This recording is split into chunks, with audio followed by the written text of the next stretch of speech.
tal? Muy buenas noches. Les damos la más cordial bienvenida a este espacio informativo del canal del Poder Judicial de la Federación.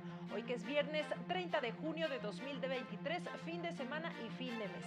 Soy Lorena Sánchez Cabrera y tendré el gusto de presentarle la información más importante generada hasta el momento de lo que ha ocurrido dentro del Poder Judicial de la Federación y, por supuesto, en el territorio nacional y en el mundo. Damos la bienvenida a Nidia Díaz, quien nos acompaña en la interpretación en lengua de señas mexicana. Hola, Nidia. Y es así como iniciamos.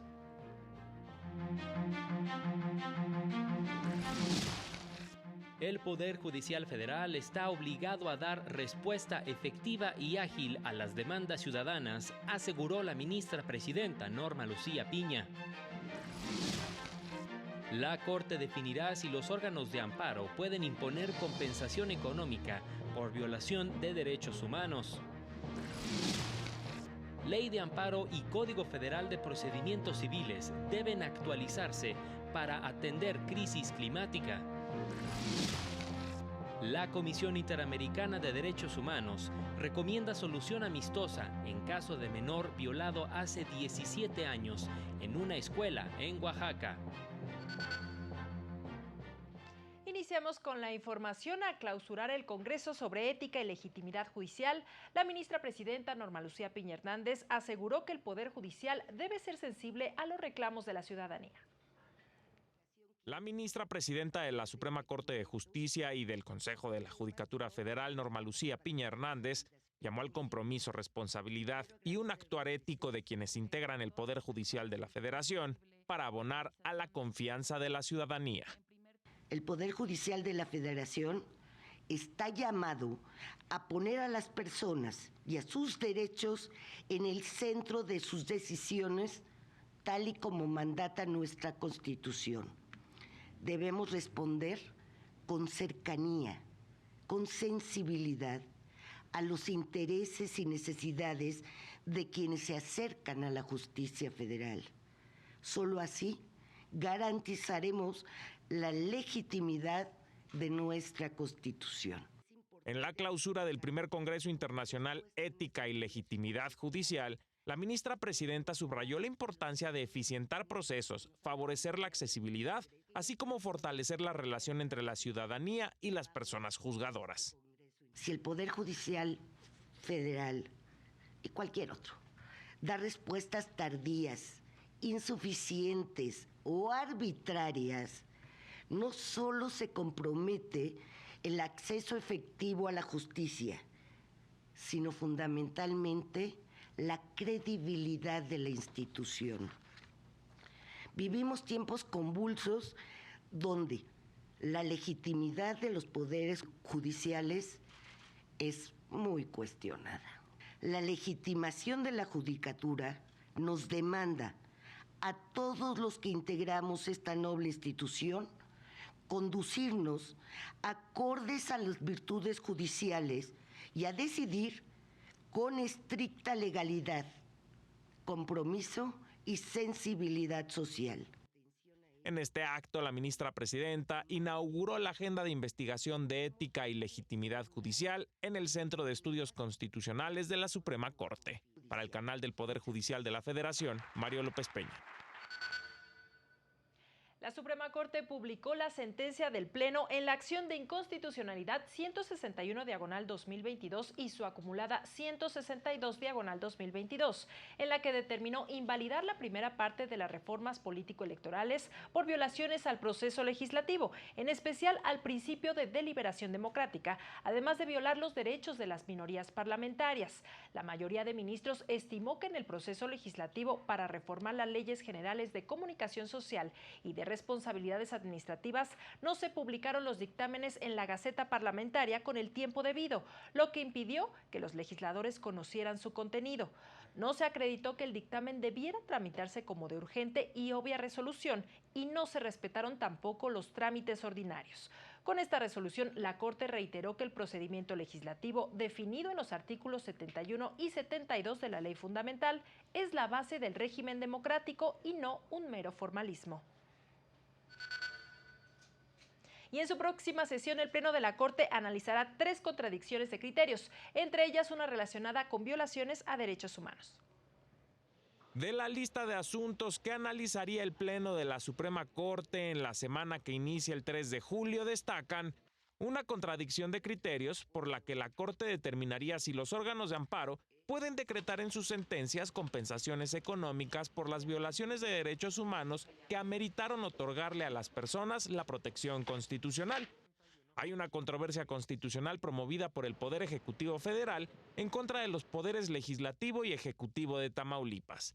En ella, demanda la invalidez del artículo 45 de la Ley de Coordinación Fiscal de la entidad, que establece que los recursos que se recauden por el impuesto sobre la enajenación de bebidas con contenido alcohólico y tabacos labrados se distribuirán entre los municipios del estado. De acuerdo con el Ejecutivo Federal, la norma invade la competencia de la Federación para establecer el objeto de ese impuesto. Para el canal del Poder Judicial de la Federación, Mario López Peña. El sexto tribunal colegiado en materia administrativa del primer circuito determinó que los artículos 79 y 80 del reglamento de la Ley Orgánica de la Guardia Nacional, al prever las edades máximas para la conclusión del servicio de los integrantes de esta institución, son desproporcionales, ya que existen medidas menos lesivas para alcanzar el fin legítimo pretendido, ya que poner fin a su carrera solo por la edad que tienen, sin verificar su aptitud física y psicológica, constituye una medida que bajo el escrutinio del principio de igualdad no es idónea ni razonable para garantizar la adecuada prestación del servicio de seguridad, pues ello se puede verificar de mejor manera mediante valoración médica que inferirlo por la edad de la persona. Además, la conclusión del servicio en perjuicio de las personas adultas mayores les acarrea varias consecuencias graves, ya que tienen más dificultades para acceder al trabajo digno y bien remunerado, lo que limita el goce de sus derechos. Y en más noticias, impartidores de justicia indicaron que en asuntos ambientales es indispensable garantizar procesos ágiles y sencillos. Para garantizar el derecho a un medio ambiente sano, la Suprema Corte de Justicia de la Nación ha otorgado amparos a personas que se han visto afectadas por acciones que dañan el medio ambiente, flexibilizando sus criterios, destacaron especialistas. La segunda sala no se pregunta cuál es el ecosistema afectado, qué servicios presta, ni mucho menos cuál es su área de influencia. Solamente se hace una pregunta.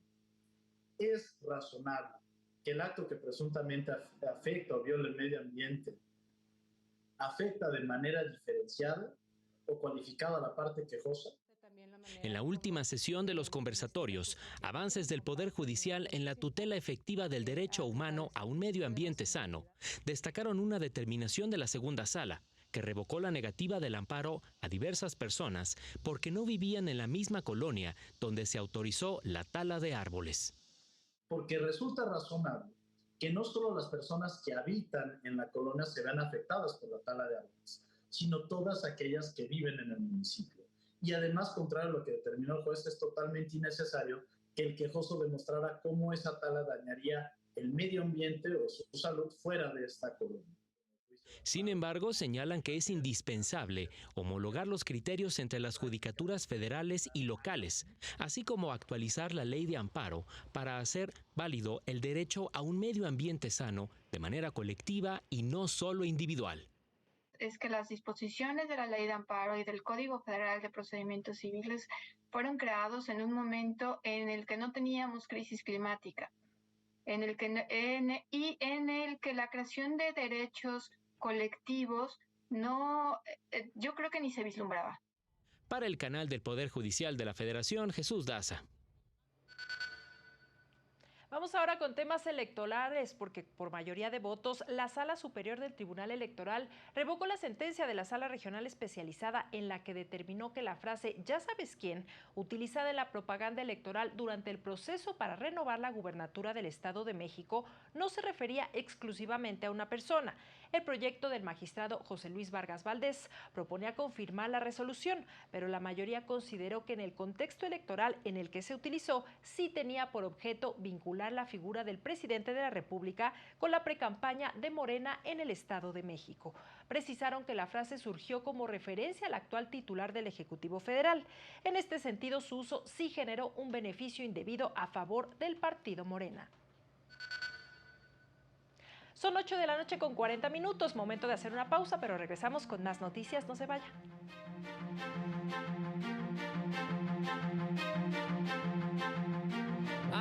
Salazar. Retos virales han causado la muerte de un infante y la hospitalización de 45 más.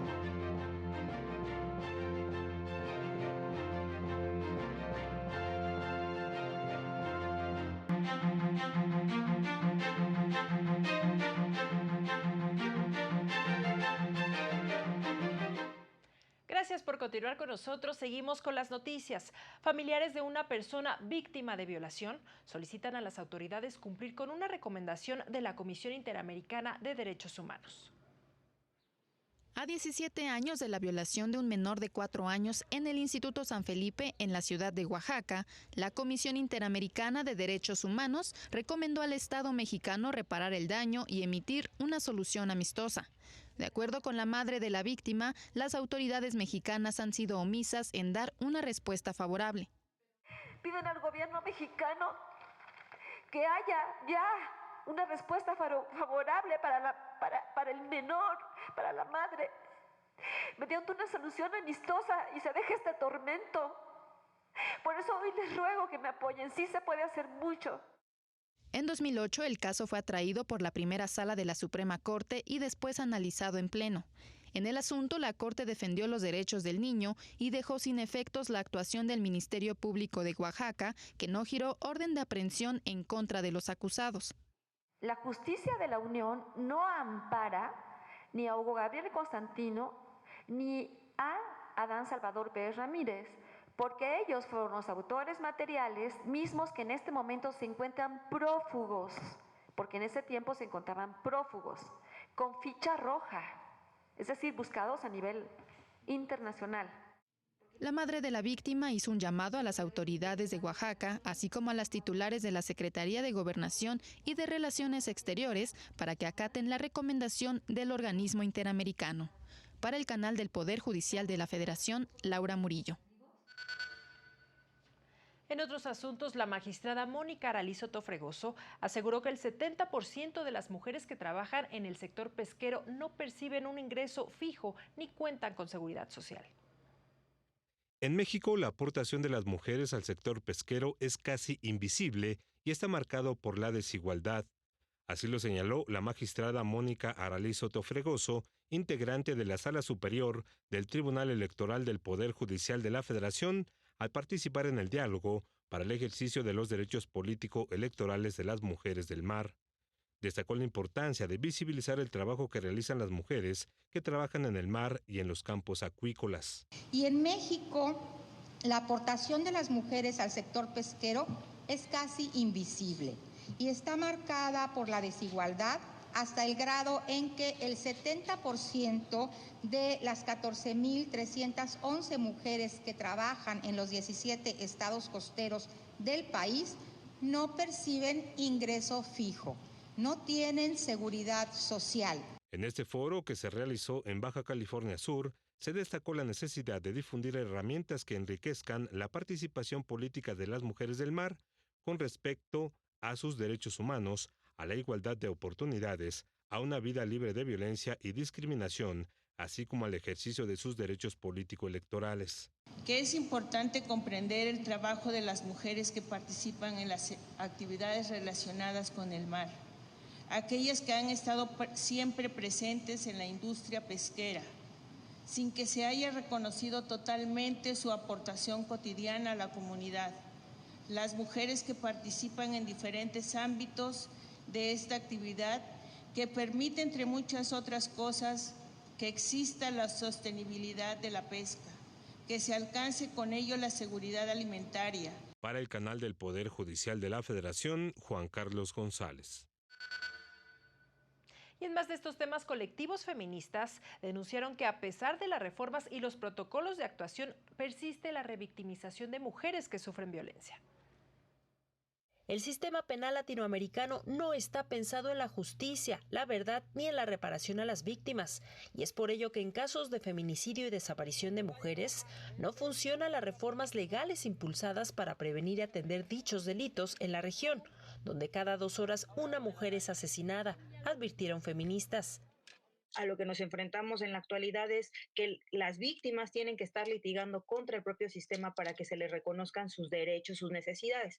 Por ello es fundamental cambiar esta visión del sistema. Para que tengamos un sistema realmente eficaz, necesitamos un sistema donde la centralidad esté en las víctimas, en su seguridad y sus necesidades. Durante el foro regional Viva las Mujeres, tejiendo redes contra la impunidad en América Latina, denunciaron que en casos de desaparición de mujeres y feminicidios persiste la criminalización tanto de las víctimas como de las propias madres que buscan justicia. Lo que nos ha pasado a nosotros es que si no, las madres no tienen el contacto con alguien que les va a escuchar en las instituciones, si el caso no se vuelve mediático, si no hay un llamado de atención internacional, pues es bastante difícil que las cosas funcionen por sí mismas. Indicaron que a pesar de la existencia de protocolos de actuación creados para la atención de feminicidios y desaparición, no existen mecanismos para darle seguimiento a la forma en que son aplicados por parte de las autoridades y, a su vez, sanciones para quienes no los cumplan. Y en el último día del mes del orgullo LGBTIQ+, la Comisión Nacional de Salarios Mínimos dio a conocer un estudio que revela que pertenecer a esta comunidad aumenta la probabilidad de la negativa para acceder a un empleo y sufrir algún tipo de violencia en los centros de trabajo, en tanto que la encuesta nacional sobre diversidad sexual y de género 2021 del INEGI señaló que las mujeres trans son las más afectadas por la falta de oportunidades laborales. En el caso de violencia en el trabajo, las personas con orientación sexual no normativa tienen 18.7% de probabilidad de ser violentadas, frente a un 14.9% de las personas heterosexuales. Y atención con la siguiente información, porque organizaciones de la sociedad civil alertaron que los retos virales tienen consecuencias graves en infantes y adolescentes, mismas que pueden ocasionar hasta la pérdida de la vida. En 2023 se tiene registrada una muerte de una menor de 11 años y 45 casos de infantes y adolescentes hospitalizados por consumir clonazepam asociado a juegos virales. Uno de los muchos desafíos virales que existe implica el consumo de medicamentos, como el reto del clonazepam, que consiste en consumir este fármaco entre diversos compañeras y compañeros para luego tratar de luchar contra sus efectos tranquilizantes. El ganador o la ganadora de este reto es el último en dormirse. Durante un foro sobre el impacto de las redes sociales en infantes, destacaron que los juegos en Internet son una amenaza para la salud y el bienestar de jóvenes, quienes en la mayoría de las ocasiones no se encuentran bajo la supervisión de un adulto. Que el uso de las redes sociales debe de ser supervisado por los padres y o tutores. Enseñarles que se les debe de dar un buen uso a esas herramientas tecnológicas con las que contamos hoy en día. Señalaron que las escuelas deben de contar con programas de prevención para evitar el consumo de medicamentos controlados que pueden provocar graves problemas de respiración, sedación, mareos, producir coma y la muerte. Para el canal del Poder Judicial de la Federación, Rosy García. Vamos a otra información. El INEGI reveló que han disminuido los conflictos laborales y los emplazamientos a huelga. En 2022, los conflictos laborales en México registraron una disminución de 24.3% respecto a un año antes, con 138.420 casos, tanto individuales como colectivos, informó el INEGI, al presentar los resultados de las estadísticas sobre relaciones laborales de jurisdicción local. El organismo señaló, además, que en materia de emplazamientos a huelga, estos también se redujeron 74.5% en el mismo periodo, con 3.151 casos, en tanto que estallaron 9 huelgas, 10 menos que el año inmediato anterior. Por su parte, los convenios de trabajo prejudiciales también registraron una baja de 3.4%, al pasar de 369.151 a 356.442 casos. Dichas cifras incluyen información sobre los acuerdos de índole laboral que se registran en las juntas locales de conciliación y arbitraje y en los centros de conciliación laboral. El artículo 123 de la Constitución Política de los Estados Unidos Mexicanos y el artículo 604 de la Ley Federal del Trabajo vigente estipulan que corresponde a los tribunales laborales del Poder Judicial de la Federación o de las entidades federativas el conocimiento y la resolución de los conflictos que se susciten entre trabajadores y patrones. Para el canal del Poder Judicial de la Federación, Óscar González.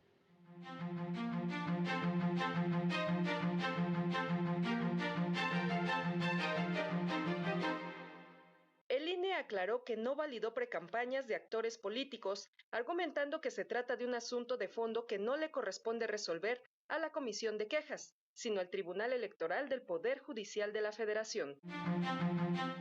Se cumplen 9 años de la masacre ocurrida en Tlatlaya, Estado de México, donde 22 personas fueron acribilladas extrajudicialmente por parte de efectivos del Ejército Mexicano, quienes argumentaron que se trataba de integrantes del crimen organizado. Este viernes, la Guardia Nacional cumple 4 años de haber sido creada para realizar tareas de seguridad pública. Cuenta con 128,000 elementos desplegados en el territorio nacional. 1 de cada 10 personas en el país justifica que un hombre golpea a una mujer. Esto de acuerdo con los resultados de la Encuesta Nacional sobre Discriminación ENADIS 2022. Para el canal del Poder Judicial de la Federación, Citlali Pérez.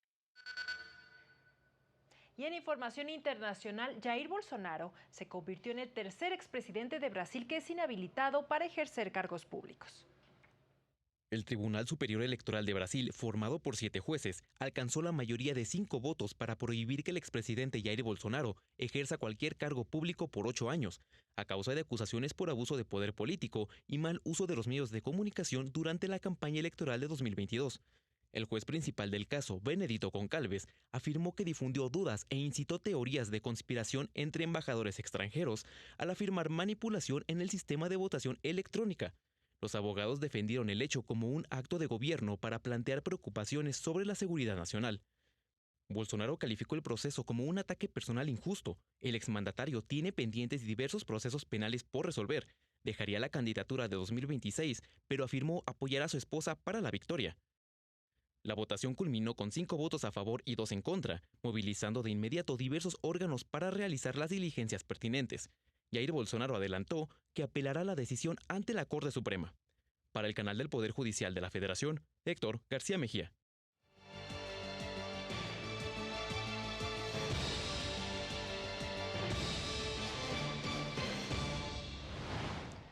Toda persona tiene derecho a conocer la fecha y las razones por las que han sido consultados sus datos personales. Así lo resolvió el Tribunal de Justicia de la Unión Europea.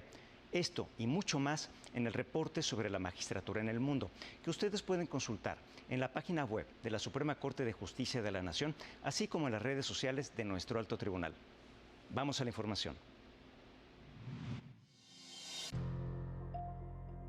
El Tribunal de Justicia de la Unión Europea resolvió que toda persona tiene derecho a conocer la fecha y las razones por las que se han consultado sus datos personales. Sostiene el Tribunal Europeo que el hecho de que el responsable del tratamiento desarrolle una actividad bancaria no influye en el alcance de ese derecho. A lo largo de 2014, un empleado y a la vez cliente del Banco de Finlandia tuvo conocimiento de que sus datos personales habían sido consultados en varias ocasiones por otros miembros del personal del banco durante el año anterior. Y al tener dudas sobre la licitud de esas consultas, ese empleado, ya para entonces despedido de su puesto en el Banco de Finlandia, solicitó a este que se le comunicara la identidad de las personas que habían consultado sus datos, las fechas exactas de las consultas y los fines del tratamiento de dichos datos.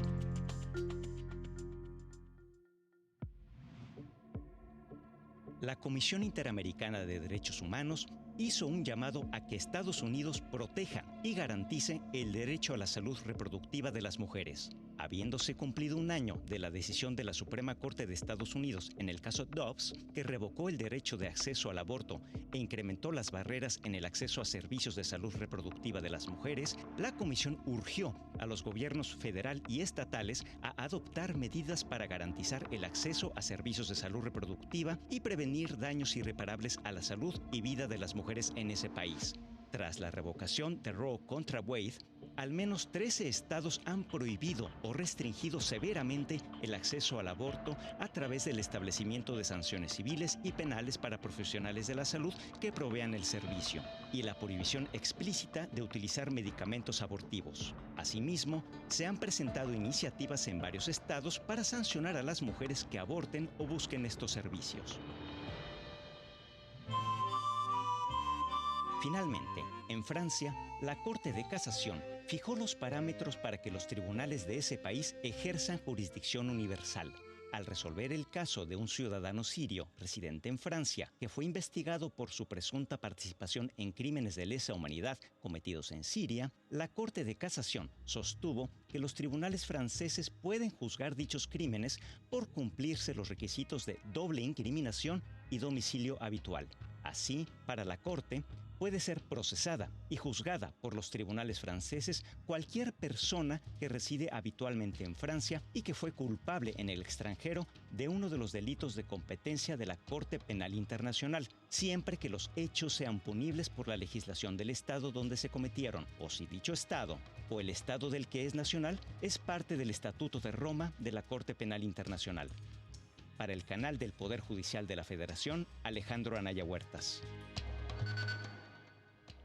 Y en más noticias internacionales, autoridades de salud de Australia autorizaron el uso de la droga éxtasis y de la psilocibina, mejor conocida como hongos alucinógenos, para el tratamiento de diversos trastornos mentales como estrés postraumático y algunos tipos de depresión.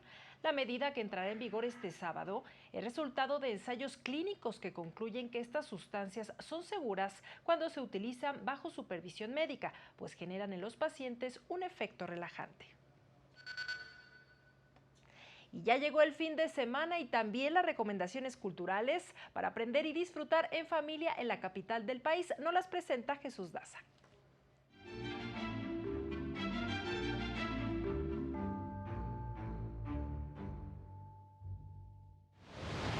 El Universum de la UNAM conmemora el Día del Asteroide este domingo 2 de julio, con diversas actividades de divulgación científica para toda la familia. Habrá exposiciones, juegos, talleres, concursos, un rally y conferencias sobre los impactos de asteroides que han cambiado nuestro planeta. De 10 a 17 horas. Boletos en taquilla. Reabre sus puertas el Museo de Azcapotzalco, con una colección de 400 piezas de arte y arqueología provenientes de esta alcaldía, donde se han realizado más de 70 excavaciones, en las que se descubrieron asentamientos de la época preclásica. También presenta exposiciones multimedia, mapas y fotografías históricas, de martes a domingo, de 10 a 17 horas. Entrada libre. La Feria Internacional de Artesanías Las Manos del Mundo cumple 20 años reuniendo a más de 200 artesanos de 14 entidades del país que ofertan sus creaciones de joyería, accesorios, calzado y más, así como la gastronomía típica de sus comunidades. Este viernes, sábado y domingo en Expo Reforma. Boletos en taquilla. Para el canal del Poder Judicial de la Federación, Jesús Daza. Y antes de despedirnos, le invitamos a mantenerse aquí en la señal del canal de televisión del Poder Judicial de la Federación. En unos minutos más, con motivo del natalicio de José Emilio Pacheco, le transmitiremos la película Mariana Mariana, basada en su libro Batallas en el Desierto. Y este sábado a las 18:30 horas le tendremos Semanario Judicial, resumen semanal de noticias del Poder Judicial de la Federación, con sus repeticiones el domingo a las 10:30 y 18:30 horas. Es así como llegamos al final de este espacio, como siempre agradeciendo su compañía. Soy Lorena Sánchez Cabrera y a nombre de este equipo que hace posible este noticiario le deseamos que tenga un excelente fin de semana. Hasta pronto.